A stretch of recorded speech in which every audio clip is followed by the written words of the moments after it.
Pemirsa, konektivitas yang berkeadilan menjadi salah satu target dari pemerintahan Presiden Prabowo Subianto. Dalam berbagai pidatonya, Presiden Prabowo selalu menekankan terkait pembangunan baik di bidang infrastruktur maupun telekomunikasi yang merata tanpa membedakan antara kota maupun desa. Salah satu target dari pemerataan pembangunan telekomunikasi yakni di daerah 3T, terdepan, tertinggal, dan juga terluar. Kabupaten Kupang menjadi salah satu kabupaten 3T yang berada di Nusa Tenggara Timur. Lantas pemirsa, sejauh mana pemerataan akses telekomunikasi di Kabupaten Kupang? Saat ini kita akan membahasnya bersama Kepala Dinas Komunikasi dan Informatika Bapak Yawan Mau. Pak Jawan, selamat malam. Selamat malam. Iya, apa kabar Bapak? Baik. Ya, kabar baik ya. Terima kasih Bapak, kami sudah diberi kesempatan untuk berdialog bersama langsung dari kantor Diskominfo Kabupaten Kupang ya Bapak. Terima kasih banyak. Ya Pak Jawan, malam hari ini kita akan membahas terkait pemerataan akses internet maupun telekomunikasi yang ada di Kabupaten Kupang. Nah, sejauh ini persentase pemerataan akses internet di Kabupaten Kupang sendiri bagaimana? Kan dari data yang kami dapatkan ada 160 desa dan juga ada 17 kelurahan. Nah, apakah sepenuhnya ini sudah merata Pak Yawan? Baik, terima kasih Mbak Anggi. Jadi untuk internet di Kabupaten Kupang, kita selama ini menggunakan bantuan BTS dari tower-tower komersil. Ditambah lagi itu jumlahnya lebih kurang 168 tower-tower komersil. 168. Ya. Sementara ada daerah, ada kecamatan, sekitar 6 kecamatan itu yang belum ada, sehingga kemudian dibantu oleh Bakti itu 27 site. Jadi itu jumlah keseluruhan tower yang ada di Kabupaten Kupang. Tapi persoalan yang terjadi adalah bahwa topografi daripada wilayah Kabupaten Kupang yang terdiri dari perbukitan gunung, sehingga ada daerah-daerah yang berada pada titik blank spot. Sehingga banyak desa-desa yang juga mengalami sedikit masalah terkait dengan jaringan internet ini.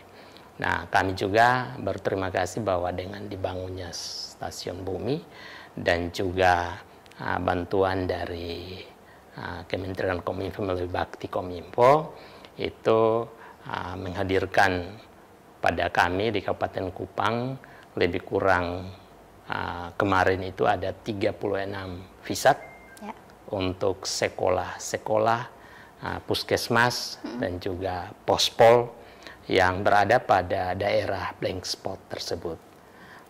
Kemarin juga baru Ibu Menteri Komunikasi dan Digital, Ibu Afif, datang di Amarasi untuk melihat langsung pemasangan VISAT yang ada di SMP Negeri 6 Amarasi. Dan kami sangat berterima kasih. Harapan kami bahwa ke depan kalau bisa usulan kami yang lebih kurang ada 98 itu bisa terakomodir seluruhnya, sehingga kantor-kantor layanan pemerintah seperti sekolah, puskesmas, pospol, bahkan kantor desa yang berada pada daerah-daerah blank spot bisa juga mendapat akses internet. Ya. Jika dipresentasi kurang lebih sudah berapa persen nih untuk pemerataan akses internet di sini, Pak? Ya, mungkin kita katakanlah lebih kurang itu sudah sekitar 60% lah. 60%. Ya, 60%. Kemudian untuk kekuatan jaringan internetnya sendiri, apakah sudah termasuk tinggi dan cukup membantu masyarakat sekitar atau bagaimana, Pak? Untuk tower-tower komersil itu cukup. Tapi untuk tower Bakti ini yang karena di situ kan subsidi, ya, ada 4 Mbps ya. Nah, itu yang kalau misalnya masyarakat jumlah banyak berakses ya pasti masuknya agak sedikit ini aja. Harapan ke depan bahwa bisa ada kerjasama mungkin dengan tower-tower swasta untuk ada tower bersama, sehingga demikian akses internet bisa terjangkau oleh seluruh masyarakat tanpa mengalami masalah. Ya. Ya, tadi Pak Yawan juga menyebut bahwa 60% sudah merata ya, akses internet di sini sudah merata 60%. Nah, sejauh ini dampak positif yang dirasakan oleh masyarakat sekitar apa, Pak? Sebenarnya banyak karena misalnya dari sisi komunikasi lebih memudahkan, dari sisi jarak yang jauh menjadi dekat. Kemudian juga masyarakat juga sudah menggunakannya untuk dalam rangka untuk meningkatkan ekonomi.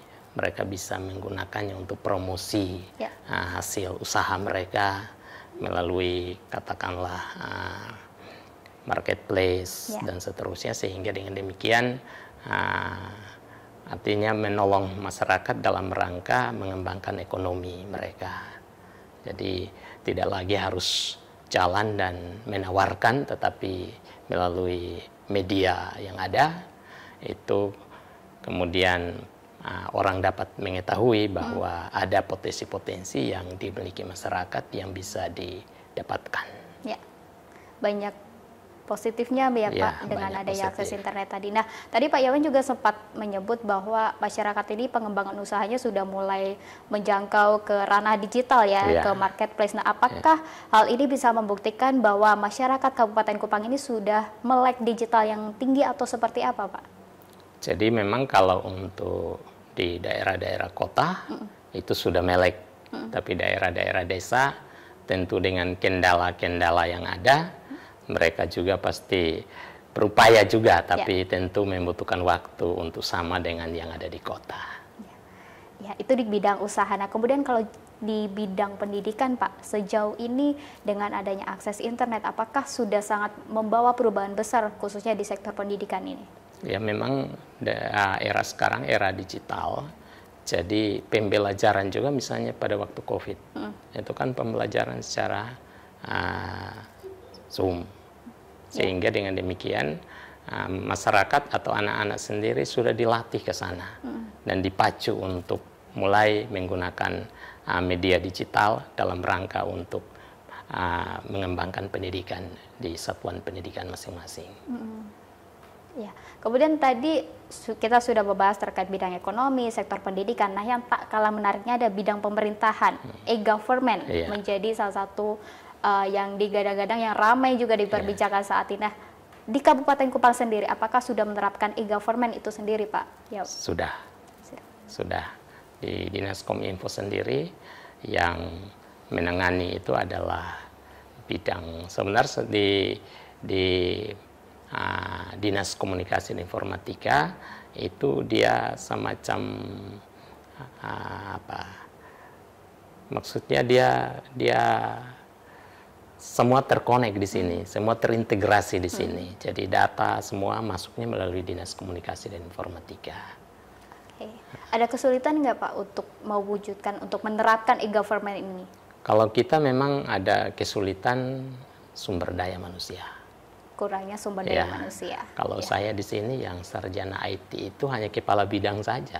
Staf itu terpaksa harus otodidak. Nah, ini menjadi persoalan tersendiri sehingga tentu tapi berbagai upaya kita lakukan untuk bagaimana kita bisa mengembangkan sumber daya untuk bisa berpacu sama dengan daerah-daerah lain.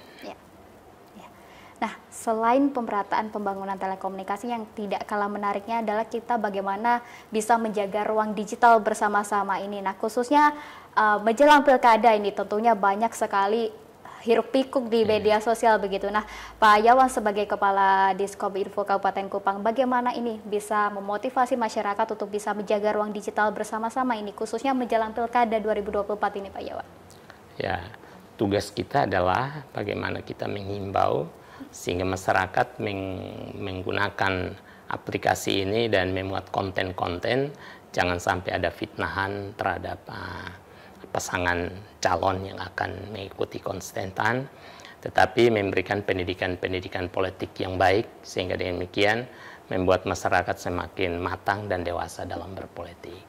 Tetap menjaga ruang digital agar suasana ini bisa kondusif dan tentunya digitalisasi ini bukanlah sebuah pilihan namun menjadi sebuah keharusan Pak untuk kita bisa beradaptasi dengan globalisasi yang terjadi saat ini. Baik, terima kasih Pak Yawan Mau selaku Kepala Diskominfo Kabupaten Kupang. Terima kasih Bapak sudah berdialog bersama kami.